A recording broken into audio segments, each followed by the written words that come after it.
おいお前たち、金色の狼を見たくはないか？俺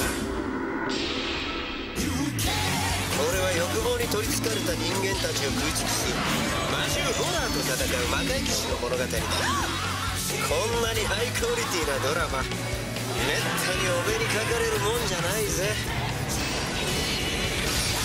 DVD ガロ見逃すんじゃないぜ。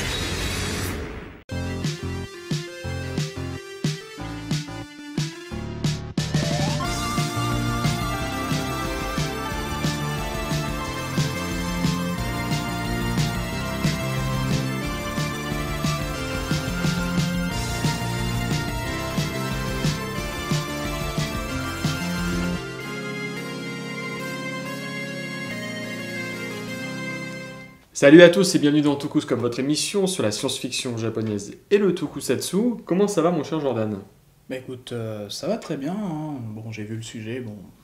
J'essaie de me préparer comme j'ai pu. Toi dès le début, et de me retenir comme j'ai pu, mais bon, ça va. On va dire aujourd'hui c'est une émission plus sur un anniversaire, c'est pas un truc qui est en cours de... Je suis content parce que dans la prochaine émission, ce sera aussi un anniversaire et ce sera une série importante. D'accord, très bien, ok, pas de problème. Donc là, ok, c'est l'émission des anniversaires. On entame le cycle Birthday, quoi. Voilà. Birthday, en même temps, tous les anniversaires qu'on a fait cette année, bam, en octobre, donc on va fêter les 10 ans de la franchise Garo. Et nous, on voulait un petit peu précéder cet anniversaire en revenant sur la première saison de la franchise donc, qui fête ses 10 ans, voilà, donc la série originale Garo. Et donc on voulait faire une émission un petit peu hommage en disant voilà, ce que nous pensions de la série, quelle est l'importance de cette série Garo dans l'univers du tokusatsu, ce qu'on aime, ce que Jordan n'aime pas. Et puis voilà, donc on aurait pu faire une émission en général sur Garo, mais vu que chaque série a une importance capitale, on parle pas de saison, on parle carrément de série. C'est des blocs. On voulait juste cette fois-ci commémorer les 10 ans de la première saison et vous parler de quelques objets, de personnalités qui ont bossé sur cette série. Voilà, donc le focus sera consacré sur la fameuse série Garo, la première saison de 2005. La cave sera consacrée sur le coffret italien de Garo, puisque oui, plus en détail quand même sur le coffret italien. La série est sortie en Italie. Dans un coffret mastoc, dégueulasse. Mais que tu as. Oui, que j'ai en plus. Que tu as en plus. Et donc dans le Dikotoku, on va vous parler de quelqu'un, d'une personnalité très très importante du tokusatsu, quelqu'un que moi j'adore personnellement. Il va vous parler de Keta Memiya, putain. C'est bon, t'en fais autour du pot, quoi, merde. Ouais, je suis déjà tout excité à l'idée d'en parler, c'est pas possible. Voilà, donc on va commencer notre petit focus sur la série Garo. C'est parti.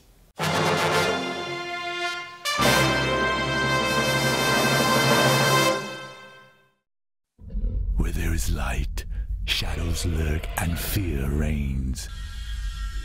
Yet by the blade of night, mankind was given hope. Donc nous sommes en 2005 et un nouvel univers vient d'apparaître, une nouvelle série qui, on va dire, ébranle un petit peu le monde du tokusatsu. C'est le cas de le dire. Une nouvelle série totalement pour adultes, puisqu'il s'agit de Garo. Donc en fait, Garo raconte l'histoire de ce cher...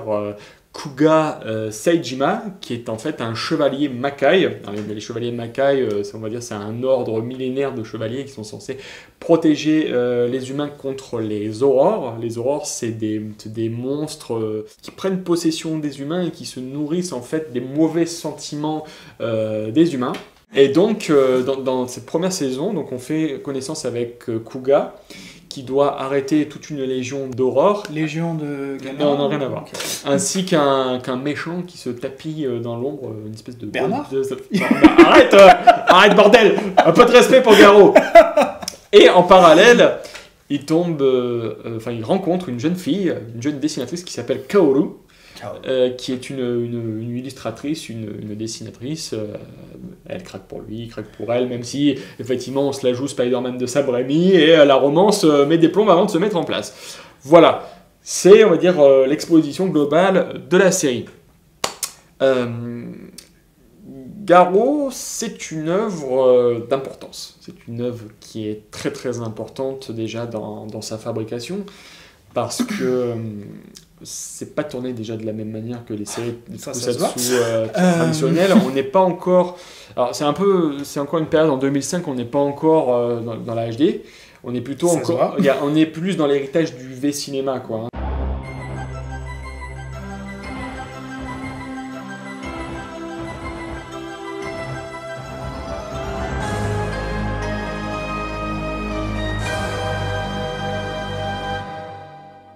C'est plutôt, c'est encore plus de la vidéo, mais pas encore tout à fait de la...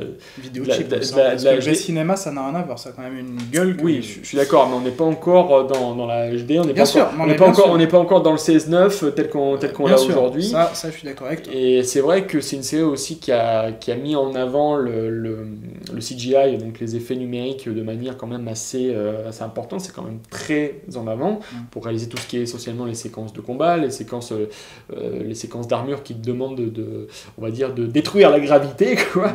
Et On va aussi, dire ça. et c'est aussi certains personnages comme Guten, qui est le cheval mythique de Garou, le cheval en armure, qui ne pouvait pas être réalisé forcément avec des hommes costumés, qui aurait pu être fait en stop motion, mais on va dire que le CGI permet un gain de temps et un gain de budget que la stop motion ne permettait plus déjà en 2005. Alors, Garou, moi je sais que personnellement, c'est une série qui justifie à elle seule le fait de regarder du tokusatsu passer la vingtaine. Pourquoi ? Parce que je trouve que dans cette série, Amemiya avait déjà créé des univers, des univers propres avec Zeram ou encore avec Mikazuki qui étaient des univers extrêmement personnels. Là, on continue dans cette idée de chevalier solitaire qui a un petit objet avec lui qui lui sert de conseiller pour l'aider, ce qui était déjà dans Zeram. Il y avait déjà ça entre Iria et l'ordinateur Bob. Mais c'est vrai que dans Garou, de suite on est dans le récit de chevalerie, donc de suite il y a une espèce de background mythologique qui ancre, je dirais, la série dans une espèce de le récit campbellien, quoi, le récit du héros aux mille visages, puisqu'on est dans cet esprit de voilà, le héros qui a des épreuves à franchir pour passer au stade supérieur de son évolution. Il y a le rapport au père qui est très important, le père donc Taiga qui est joué par Monsieur Watanabe, Monsieur Hiroyuki Watanabe que nous vénérons ici, la classe incarnée sur Terre, l'homme parfait. Après Monsieur Takada. Avec Monsieur Takada, mais qui est voilà, le charme, le charisme minéral par excellence. Et là-dessus, cette idée de héros comme ça qui a des étapes à franchir et qui doit aussi se réconcilier avec sa propre humanité et on va dire dépasser ses propres démons, ça m'a vraiment plu, puisque c'est vraiment le dilemme de Kuga, quoi. C'est Bruce Wayne. Oui, c'est Bruce Wayne, parce qu'il a aussi un majordome qui est très sympa, qui est vraiment sympa. Voilà, après, le personnage aussi que je trouve très important dans la série, c'est le personnage de Kaoru.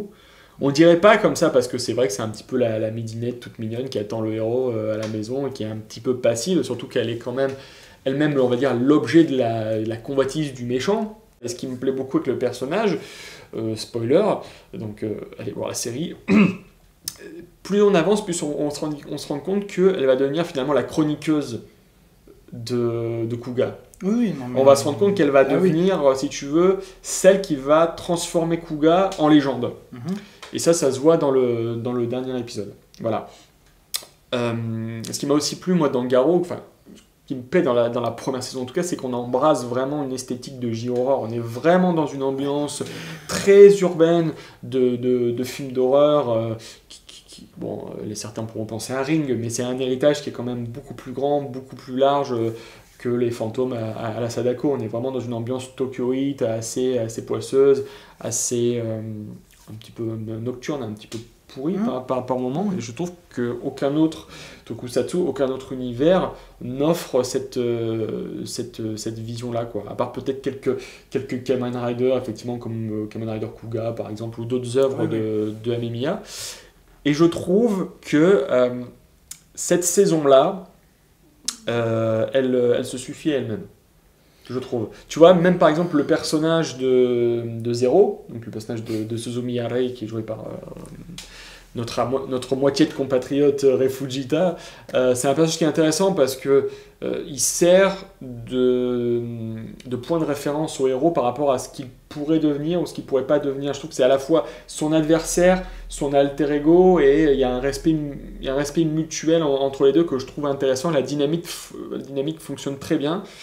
Et par rapport à cette série-là, je trouve que pour une série justement qui amenait le CGI de manière extrême et de manière très expérimentale, on a des choses assez impressionnantes. Je pense à l'épisode, quand tu vois l'épisode 7, qui n'est qu'un épisode de combat en 3 phases. La phase où ils se battent on va dire en civil, la phase où ils se battent en armure, on va dire en costume en dur, puis la phase où ils se battent au bord sur le flanc d'un immeuble, où là on est carrément dans un délire CGI.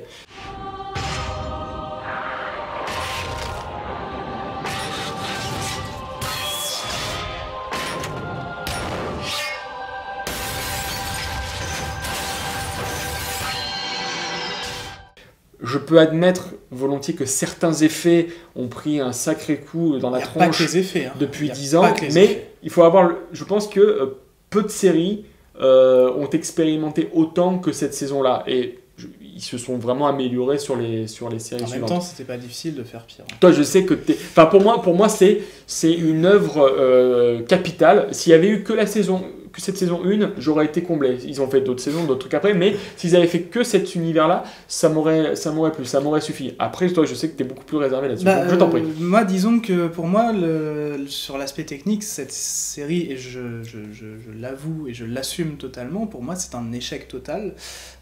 Moi, je n'aime pas cette série. Sur l'aspect esthétique, c'est extrêmement mal foutu. Moi, quand je regarde la série, j'ai l'impression de voir un truc à la limite de l'amateurisme. Je suis désolé de le dire, mais tourné en pseudo-vidéo, pseudo-numérique, pas encore abouti, je trouve que c'est moche, ça a très mal vieilli. Il n'y a aucune ambition dans la réal, je suis désolé de le dire, c'est plat, il n'y a aucune lumière. Non, pour moi, visuellement, c'est moche, quoi. C'est un petit peu le problème de cette période-là, du début des années 2000, où on a beaucoup de réals qui commençaient à utiliser les premières caméras mais autant mais c'est vrai que autant il y a des séries, il y a des séries qui sont bien foutues, autant quand tu regardes Garou, je suis désolé, mais je me suis fait chier. Je me suis fait chier.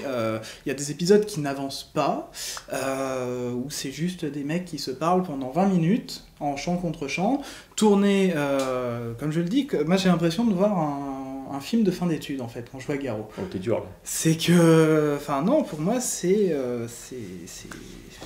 quand je vois certains maquillages qui peinent à voir, qui tombent en lambeaux, quand je vois la réalisation même l'armure de Garou, je la trouve jamais étincelante, quoi. La lumière est tellement terne, tellement...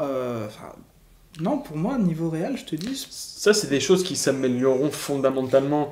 Je trouve pas ça ouf, en fait. Non, mais disons que rétrospectivement, aujourd'hui, on peut voir les problèmes, on peut voir comment ça a vieilli, mais quand tu remets dans le contexte, donc c'était il y a 10 ans, dans le cadre d'un tokusatsu pour adultes fait avec un budget limité, fait un peu en commando, quoi. T'imagines un petit peu le truc. Mais le problème, c'est justement cette période de transition où on a trouvé ça super génial, et en fait aujourd'hui on se retrouve, et il n'y a pas que ça, il y a beaucoup d'œuvres comme ça qui sont comme ça, où en fait on s'aperçoit que c'est quand même extrêmement mal foutu, et que on a fait beaucoup mieux depuis. Mais est-ce que, je veux dire, au-delà de l'aspect purement technique, est-ce que cette histoire, est-ce que cette mythologie, est-ce que cet univers te touche, ou est-ce que tu dis non, ça me plaît pas? Moi je l'avoue, le côté technique me rebute totalement. J'ai été incapable de pénétrer dans l'histoire. Mais vraiment, c'est que moi l'histoire, je trouve ça extrêmement chiant. Ça veut se la jouer film d'auteur, ça veut instaurer un côté un peu intello, machin, tout ça. Mais au final, je trouve que c'est pas un télo, c'est vraiment le récit. Quand t'as d'épisodes où il se passe absolument rien, où les mecs ne font que se parler pendant 20 minutes, et où tu as même pas Garou qui se transforme une seule seconde, tu peux pas dire que c'est pas un télo. Non, enfin, je trouve pas que ça veut te faire du pathos absurde, ça veut te faire de la psychologie qui sert absolument à rien. Je veux dire, pour moi j'aurais tendance un peu à prendre un peu comme base Batman Begins qui est sorti la même année, où on a entre guillemets la même histoire avec le personnage qui combat ses démons et tout ça. Et comme je le disais, le personnage me fait énormément penser à Bruce Wayne. C'est sûr. En 2h30 de temps, la psychologie est plus aboutie qu'en 25 épisodes de 20 minutes. Je suis désolé de le dire. Non, pour moi, Garou, je trouve ça... Non, pour moi, ça me rebute totalement. Cette saison-là. Pour moi, ça me donne je vais être clair, mais pour moi, ça me donne de l'urticaire. De l'urticaire ? Ouais. Non, mais si tu veux, quand je regarde les épisodes, je les regarde avec dépit. J'y vais à reculons pour regarder la série. Mais vraiment, c'est... il y a un truc qui me gêne dans la série, il y a un truc qui m'empêche de vraiment apprécier la série, si tu veux. Alors je sais, il y a tout le monde qui dit « Ah, c'est génial, machin ». Ben non, je suis désolé, il faudra vraiment m'expliquer en quoi vous trouvez génial une série je vais te le dire. tournée. Je vais te le dire. Non, mais moi, j'ai ton avis, mais voilà, tout le monde trouve ça génial. J'aimerais bien qu'on me dise vraiment pourquoi, parce que moi, je suis désolé, je trouve pas ça ouf, quoi. Et il y a des tokusatsu qui ont été réalisés à la même période et qui sont nettement plus aboutis, avec beaucoup moins de budget, avec beaucoup moins d'ambition. Ben c'est ça le problème. Tu prends certaines séries de la Toei, et pourtant les séries de la Toei du début des années 2000, c'est quand même des trucs comme Magi Ranger et comme Abba Ranger qui sont pas des trucs de ouf, et moi je trouve quand même que c'est mieux foutu, et pourtant Dieu sait que j'ai descendu Magi Ranger. Mais justement, c'est ça le truc, justement, c'est que ces séries-là, elles pêchent par ambition, alors que Garou, on peut pas lui reprocher d'avoir testé quelque chose de fondamentalement bien sûr. Dans un contexte pour adultes, quoi. La période de test, c'est toujours important, je suis d'accord. Le problème, c'est que tu as eu des tests beaucoup plus concluants, et moi, je comprends pas. Non, mais vraiment, je comprends pas. Magaro, par exemple, il y a 2 ans, c'était à Japan Expo, il diffusait un épisode, on se demandait clairement ce que les mecs foutaient là, mais il n'y a pas que moi qui le dis, c'est qu'il y avait un stand, on se serait cru au marché du film. Ça c'est indépendant de... C'est indépendant de la série, ça, c'est une promotion qui a été mal foutue. Oui, non mais bien sûr, le problème c'est que t'avais les 2-3 prods exécutifs, t'avais Refugita qui, plutôt que de te parler de la série, il disait « Oh putain, moi j'avais trop chaud quand on tournait, moi quand je vais en France, j'aime bien les femmes et le vin. » Non mais excuse-moi. Cliché. Excuse-moi, enfin... Non mais je sais, c'est dommage. Parce Comment que... tu veux rendre crédible un truc qui est censé l'être en foutant autant de promos de merde? Ça aide pas, ça donne pas envie de découvrir l'univers, ça je te l'accorde. Mais je sais pas, je pense qu'il y a aussi une question de vécu, aussi une question de vécu personnel qui fait que moi personnellement c'est la série que j'ai complètement adhéré au truc. Peut-être. Même si j'ai accepté aussi certains effets qui ont vieilli, mais moi je félicite Omnibus Japan parce qu'ils sont ils sont arrivés avec ça et ils sont montés en puissance quand tu vois les dernières incarnations de la série, que ce soit Zero Black Blood qui est le spin-off sur Zero, ou encore même les dernières séries. Déjà, rien qu'au niveau de la saison 2, il y a un gouffre, technique. Totalement. Tu as un gouffre technique, puisque c'est en 16-9, les effets sont nickel, tu as carrément des plans séquences entiers avec des mecs qui se battent. Je t'accorde que c'est pas encore totalement abouti dans la mobilité. Dans la mobilité, j'entends, mais dans l'expérimentation. Oui, mais dans l'expérimentation. L'épisode final, c'est un truc de fou. Le problème, c'est que tu ne demandes pas au tokusatsu d'être du cinéma expérimental. Je suis désolé. Je pense qu'il peut s'autoriser. Même si tu peux faire des trucs super sérieux, super dark, super tout ce que tu veux. Amemiya a très bien réussi à faire du Kamen Rider pour adultes avec Kamen Rider Zeto, et je suis le premier à dire que c'est un chef-d'œuvre. Autant tu ne peux pas dire que le tokusatsu doit être de l'expérimentation. Je suis désolé. Peu de l'expérimentation technique, je veux dire. Quand tu vois que, bon, je n'aime pas Akaider, mais pour moi, je trouve que Akaider est visuellement et thématiquement plus abouti que ça. Non, pour moi, Garo, c'est... On retrouve les mêmes thèmes chez Amemiya que tu retrouves dans Garo, mais c'est vrai que entre les années 90, on arrive à une espèce d'aboutissement total de l'ère analogique et un début de l'ère numérique. C'est vrai qu'au début des années 2000, dans ce contexte de production, c'est compliqué. Oui, c'est très compliqué. Garo, il y a un côté, pour moi, il y a un côté kitsch à la série qui rend pas au truc. Bah écoute, c'est pas grave. Mais au moins, c'est rafraîchissant d'avoir le point de vue de quelqu'un qui n'aime pas, parce que figure-toi, je vais te dire un truc, à part toi, je connais personne qui n'aime pas cette série. C'est bien.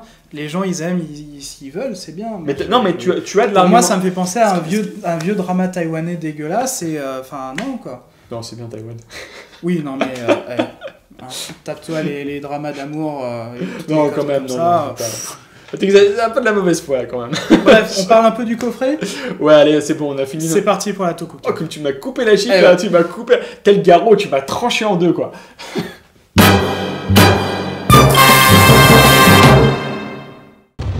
Questa è la storia di un cavaliere mistico che dà la caccia a quelle creature demoniache chiamate orrori. Cerca di non prendere la strada che ha preso tuo padre un tempo. Dicono che sia stato facile da uccidere. Sono stata presa di mira perché la mia anima non è integra.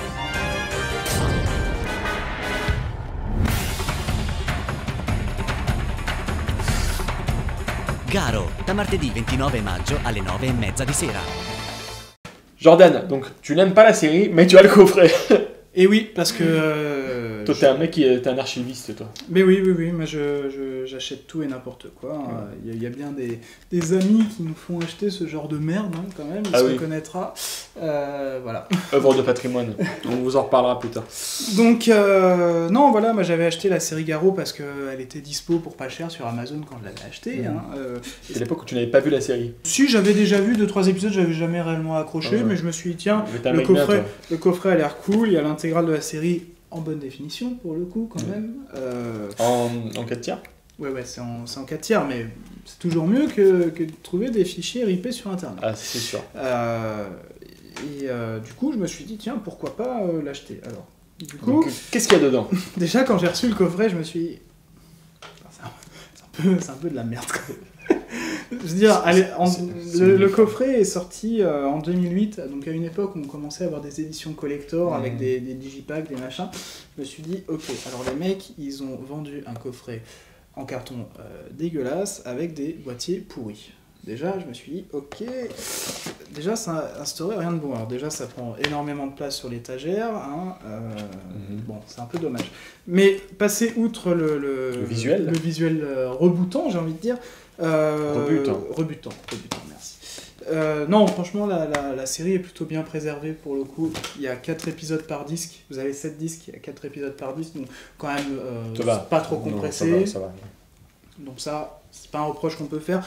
Il y a un making-of en 7 parties dedans, donc sous-titré en italien pour le coup. Donc même si vous parlez pas italien, vous arrivez quand même plus ou moins à piger ce qu'il raconte et ça permet éventuellement de faire un sous-titrage dans d'autres langues. Tout à fait. Ce qui est toujours mieux que d'avoir un truc en japonais non sous-titré. Exact. C'est plus accessible, même si on ne parle pas la langue. Donc vous avez Amemiya qui raconte l'histoire du projet, où on voit les séquences de tournage, tout ça. C'est un making-of en plusieurs parties. Voilà, c'est en épisode. Voilà. non, mais pour le coup, c'est bien foutu. Après, vous avez donc les génériques sans les crédits, enfin voilà, tous les petits bonus un peu sympas. Il y a une belle galerie de design. Comme toujours. Ouais. Non, franchement, un bel objet. Même si j'aime pas la série, je suis quand même frustré de voir que c'est distribué et édité par le pendant italien de Dybex. Donc bon, c'est un peu dommage. Raison de plus pour avoir la série chez nous, c'est d'autant plus dommage. Mais je reste persuadé que si on avait eu la série à l'époque, aujourd'hui ça aurait été un univers incontournable. Donc on aurait des légions de fans de Garo officiellement voilà, en France. J'ai beau ne pas aimer la série, je suis quand même le premier à dire que c'est quand même bien dommage de voir ça débarquer en Italie dans un coffret de toute beauté. Bon, outre le visuel, hein, si vous avez pu nous faire un visuel, un coffret un peu... Un truc qui se vend, quoi. Voilà, mais... le contenu est là, quoi. Je veux dire, autant des fois il y a des DVD pourris avec rien dedans, avec rien dedans, autant là c'est c'est intéressant, quoi. Tout à fait. C'est intéressant. Oui, il y a de la les matière. bonus sont là, quoi. Oui, bien sûr. Et je trouve ça dommage, quoi. Bah écoute, moi tu me l'as bien vendu en tout cas. Je pense que je vais me le procurer aussi. Après bon, c'est juste dommage que ça part en lambeaux parce que c'est du carton. Bah c'est normal, mais bon à la limite ça se vire ça. Rien à ajouter ? Rien à ajouter. Bah écoutez, on continue notre aventure avec le Dikotoku.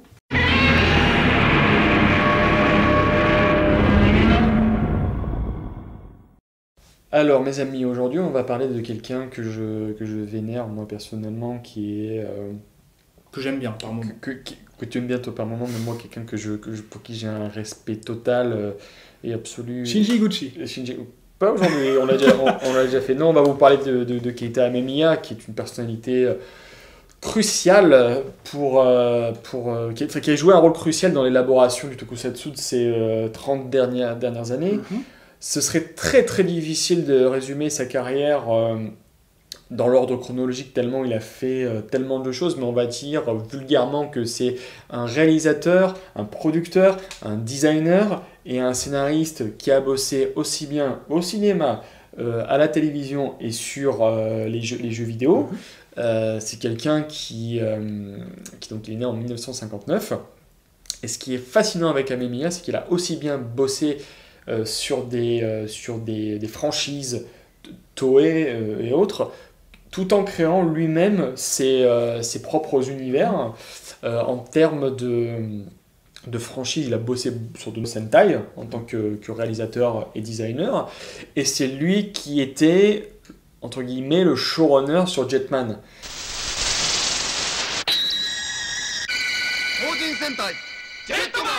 C'est lui qui a réalisé la plupart des épisodes, c'est lui qui a donné, on va dire, les consignes, la ligne directrice à la série, c'est lui qui a conçu les designs des persos, et c'est vrai que c'est en partie grâce à lui que cette série-là est considérée comme le top du top en matière de Sentai. Après, quoi. même si tu sais pas que ça a du Amemiya, non, tu ne sais pas, mais c'est vrai qu'il y a... ça reste quand même, même si sa patte visuelle est clairement pas identifiable Non. au premier abord, c'est bien foutu. Rétrospectivement, ce qui donne un indice, c'est sa manière de créer les monstres. Quoi. Les monstres viennent du quotidien. Là, dans Jetman, ça vient un peu partout, l'électroménager. Et c'est vrai qu'on retrouve cette idée que les monstres viennent d'objets usuels. C'est un truc qui va revenir plus tard chez lui. Il a aussi bossé sur Kamen Rider Black et Kamen Rider Black RX. Il était designer sur Kamen Rider. Il a bossé sur The Ranger aussi. Hein. Oui, sur The Ranger, il était également dessus. En termes d'autres films qu'il a réalisés, il a réalisé les Kamen Rider Zeto, Kamen Rider J, qu'on vous a parlé déjà de long en large et en travers, qui sont des œuvres absolument génialissimes. Là, le J, il est là, et le Zeto, il doit être un petit peu derrière, et comme vous pouvez le voir... Là, je me suis pris le meilleur. Ils avaient fait un coffret magnifique au Japon en DVD avec les deux, avec une magnifique illustration faite par Amemiya lui-même, donc ça c'est mon petit trésor, perso. Il a fait aussi Akaider, le film Akaider qui lui divise un petit peu plus les gens, mais qui en reste pas moins une expérience visuelle assez unique en son genre. À voir dans les deux versions quand même. Exactement. Qu'est-ce qu'il a fait d'autre? Zeram. Alors Zeram, c'est génial parce que c'est un univers qu'il a créé lui-même.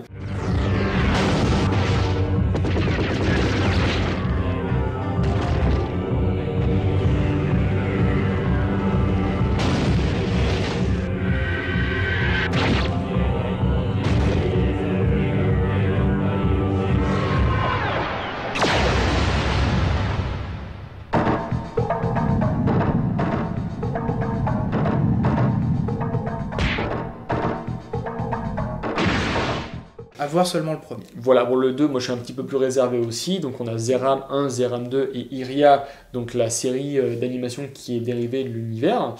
Voilà, qu'est-ce qui... Mirai Ninja. Oui, alors Mirai Ninja, très important. Mirai Ninja qui est son contre. premier long métrage officiel, qui en fait c'était un projet qui a été développé avec Namco, puisqu'ils avaient fait un film et en même temps un jeu vidéo.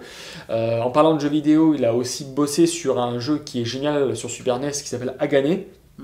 Sur lequel il a fait littéralement tout le design du jeu. Ce jeu, il est fantastique. Après, plus récemment, il a bossé sur Onimusha. Quoi d'autre? Il a fait une série au début des années 2000 en tant que réalisateur que moi je kiffe.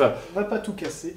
Qui s'appelle donc Teikoki Mikazuki, qui est une série donc de mecha / kaiju en 6 épisodes. Enfin, quand je dis 6 épisodes, le premier épisode il fait 1h15 et les autres ils font 50 minutes. C'est ce qu'on pourrait rapprocher un peu des OAV de l'anime. Ouais, tout à fait, sur mais sur le mode d'écriture. C'est ça, ouais, c'est une espèce de... Sauf que ça a été diffusé à la télé, ça. Oui, non, mais je veux dire, c'est des one-shots à chaque fois. Tout à fait. Bon, c'est un peu une espèce de... C'est un descendant de Giant Robot, mais façon Amemiya, donc c'est-à-dire façon organique, dark et un petit peu existentielle. La fameuse série qui commence avec une pastèque. Avec une pastèque géante. Voilà, lui, il a fait une série avec un monstre pastèque. Il n'y a que Amemiya qui pouvait faire ça.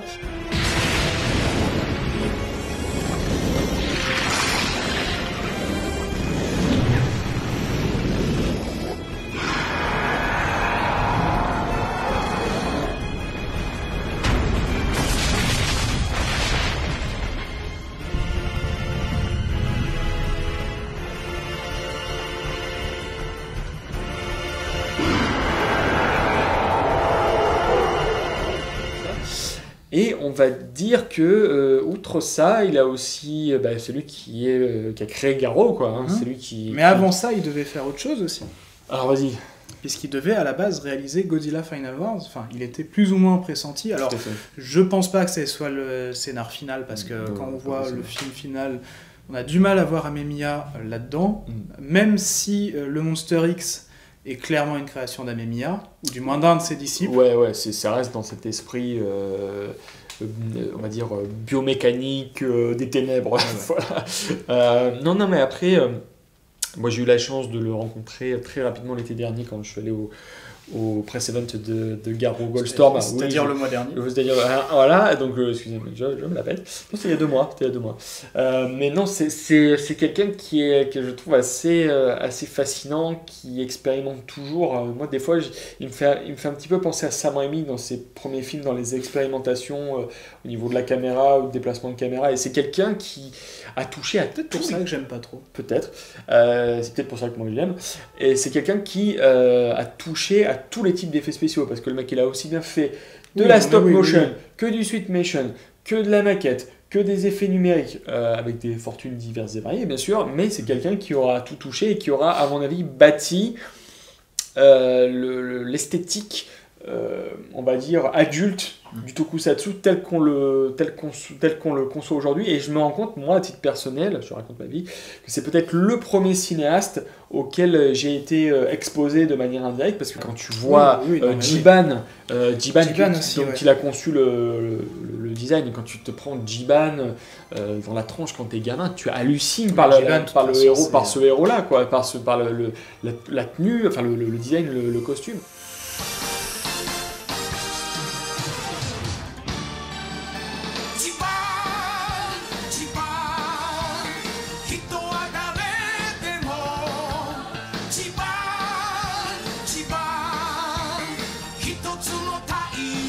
Mais c'est vrai que Amemiya, je pense qu'il faudrait aussi l'interroger sur sa relation avec le cinéma américain, parce qu'on voit clairement qu'il a des influences comme Robocop que vous pouvez percevoir, Mais de toute façon, Terminator, Aliens. Déjà, Robocop était déjà inspiré du tokusatsu, parce que je le rappelle, la source de base, la source d'inspiration de Robocop, c'est Gavan, et ça a été hautement revendiqué par Steve Wong. Voilà. Et d'ailleurs, ça se voit dans Robocop 1, puisque le geste que fait Alex Murphy, ce n'est nul autre que le geste que fait Charivan, voilà, avec son flingue. Ouais. Voilà, là on dérive un petit peu, mais c'est juste pour dire... Non, mais faut le dire.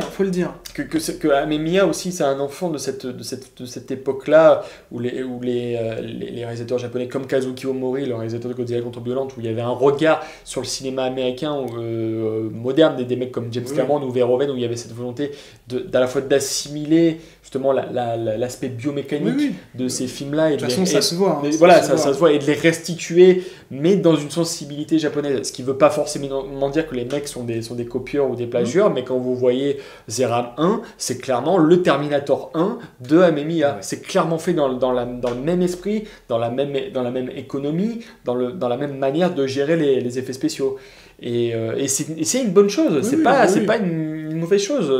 Voilà, je pense que il y a des dialogues entre Amemiya et ce cinéma que lui... Ce serait intéressant de lui poser la question. Oui, mais Amemiya a envie de le poursuivre, ce type de cinéma-là, avec les outils d'aujourd'hui, donc ce qui fait que c'est beaucoup moins organique, mais de plus en plus numérique.